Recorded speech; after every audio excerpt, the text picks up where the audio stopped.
suscité beaucoup de discussions et c'est encore le cas ce matin, Charles-Antoine. Ben, ta question résume bien la situation. Le nouveau nom, Club de foot de Montréal. Le logo, le voici. Un flocon pour parler de la nordicité, le shit, les dirigeants de l'Impact.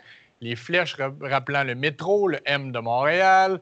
Un cercle représentant l'île. Vous comprenez qu'il y a eu un processus créatif assez important et mitigé qui fait réagir. Pour analyser ce processus, on va aller rejoindre un expert, André Richelieu, qui est professeur à l'École des sciences de la gestion de l'UQAM en divertissement sportif.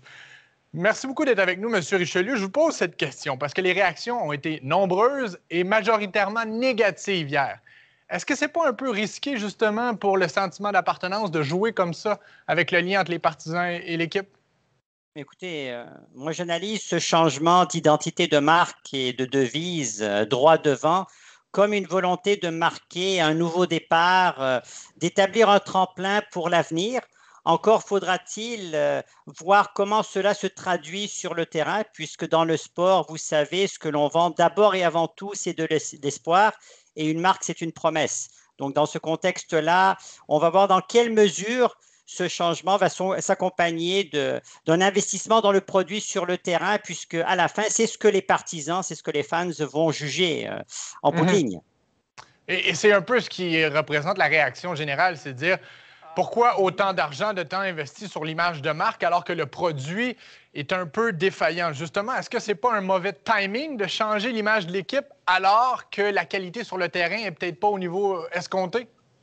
Écoutez, c'est peut-être un message que l'on envoie à l'effet qu'à partir de maintenant, les choses vont changer, qu'il y aura davantage de stabilité, qu'on va se rapprocher des partisans davantage et qu'on va tout faire pour être une équipe de grand calibre dans la MLS. Et donc, dans ce contexte-là, moi, je vois cette décision comme une décision stratégique, un message que l'on envoie aux partisans, mais dans le même temps, c'est une promesse. Donc, dans ce contexte-là, on va voir de quelle façon tout cela va se concrétiser au travers des performances. Et d'ailleurs, l'entraîneur Thierry Henry l'a mentionné.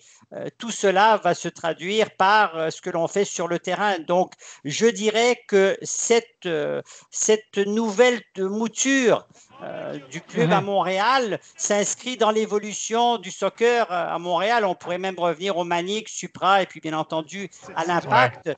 Mais vous savez, l'identité visuelle est très importante. Elle traduit les valeurs du club. Vous avez mentionné l'ancrage montréalais, québécois, le flocon qui traduit la nordicité du club.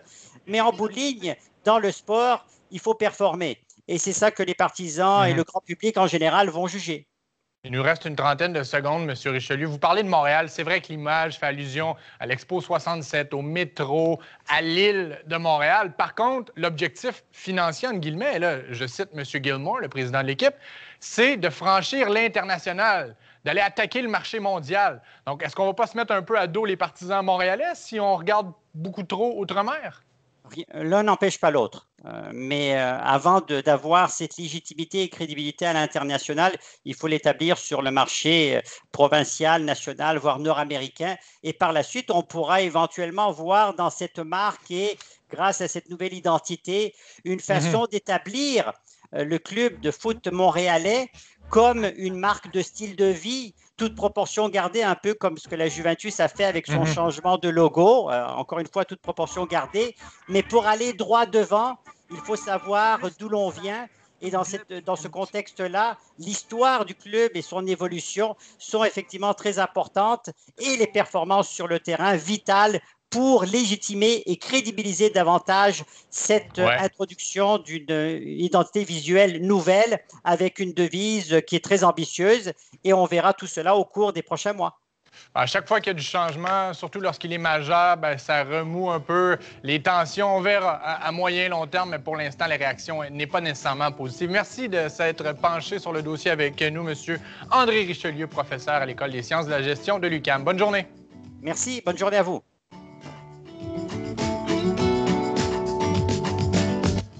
Merci beaucoup.